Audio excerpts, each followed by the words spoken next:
Nous avons tous suivi le président de la République. Le 29 janvier, il avait dit que notre colère était acceptable, mais que nous ne devions pas exprimer notre colère dans des actes qui peuvent être répréhensibles.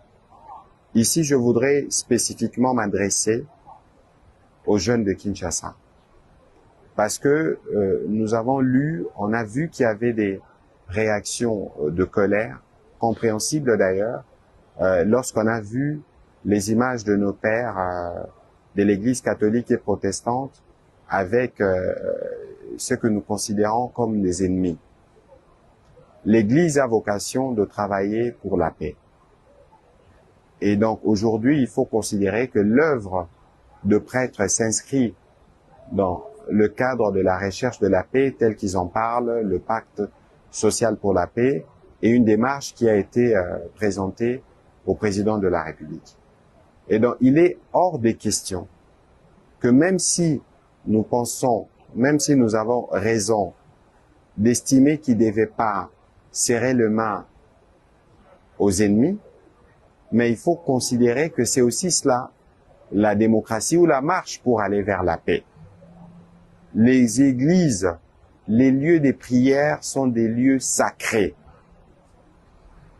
Penser s'en prendre à des lieux de prière, c'est penser s'en prendre à Dieu. S'ils ont mal agi, c'est Dieu le juge. Dieu les jugera.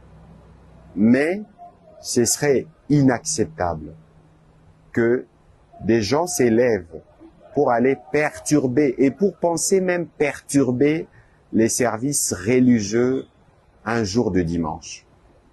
Nous avons besoin, nous parlons souvent de front spirituel. Alors, dans les fronts spirituels, c'est des actions de grâce et des actions de prière à l'égard des dieux. Il n'y a pas meilleur jour pour les fronts spirituels que dimanche.